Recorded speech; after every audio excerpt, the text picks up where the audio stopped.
We're going to do a little book report here. We have The History of Farting. This is a legitimate book in my history collection. So, introducing the fart. Fart, colloquialism, noun, an emission of wind from the anus, especially an audible one. 2, a foolish or ineffectual person. 3, to emit wind from the anus. 4, to behave stupidly or waste time. Fart around. Petomaine, who was a French vaudevillian. Here we go. Petomaine. Little picture of a French guy here. Here's the funny thing. Petomaine was his nickname. I think that's French for little wind. His actual name was Joseph Pujol. Pujol. Pujol. This is why I love history. You cannot make shit up that is crazier than the things that have already happened. He became famous as Le Petomaine, the Toast of Paris, a remarkable performer whose unique brand of showmanship shook and shattered the famous Moulin Rouge. Le Petomaine could fart in 5 keys, and although the French regarded farting as somewhat vulgar, as they do to this day, they couldn't resist the music hall act to end all music hall acts.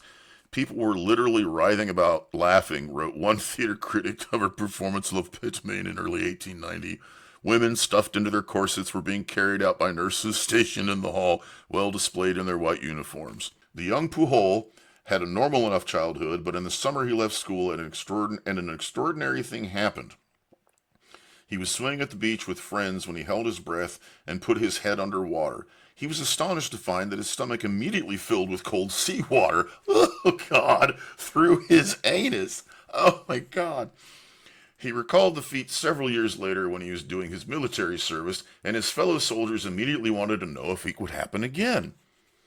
On a day's leave, he went down to the sea for the experiment, and to his astonishment, the same phenomenon took place. And for some time he amused his friends by ejecting all the water he had taken in through his rectum as a water spout. He soon found he could take in air instead of water, and his son, Louis Pujol, wrote later he would stop breathing through his nose and mouth, take in air through his back passage, and it will blow it out again with all sorts of noise, a veritable fart fantasia. Oh my God. I love history. I love history. I mean, there's some pretty dark shit in history, don't get me wrong, but you learn from that too, and some of it is just amazing, inspiring, crazy, insane, hilarious.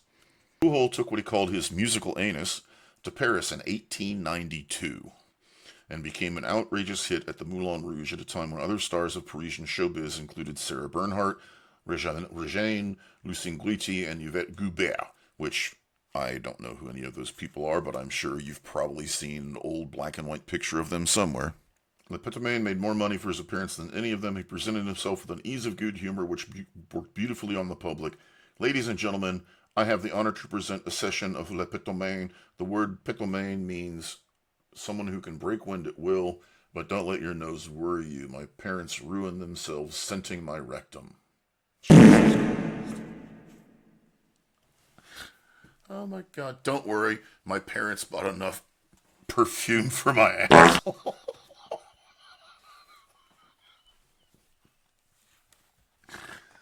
During the initial silence, he would begin a series of small farts, naming each one. This is a little girl's fart. This is the mother-in-law. This is the bride on her wedding night. A very little quiet fart. And the morning after, very, very loud. And this is the mason. Dry, no cement. What the fuck? This is the dressmaker tearing 2 yards of calico. This one lasted at least 10 seconds and imitated to perfection the sound of cloth being torn. Then a cannon. Gunners, stand by your guns, ready, aim, fire, the noise of thunder, etc., etc. So yeah, he had a pretty talented butt. Then, wrote young Pujol, My father would disappear for a moment behind the scenes to insert the end of a rubber tube, such as are used for enemas. It was about a yard long, and he would take the other end in his fingers, and in it would place a cigarette, which he then lit.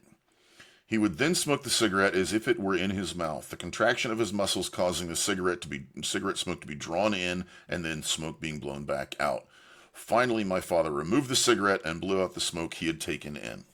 He then placed a little flute with 6 stops in the end of the tube and played one or two little tunes.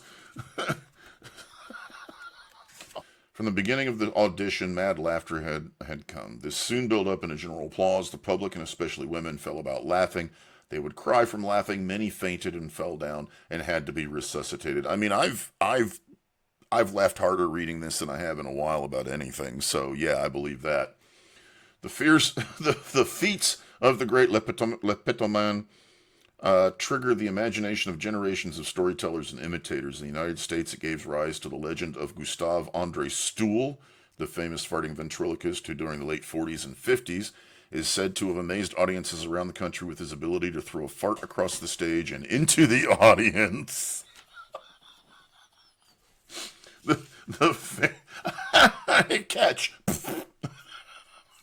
So this is the this other Petomaine, the second guy, Gustave Andre Stool, recorded by Travis Picone, remains of his final performance at the second inauguration of Richard Nixon. Standing in the audience, some 33 meters from the stand.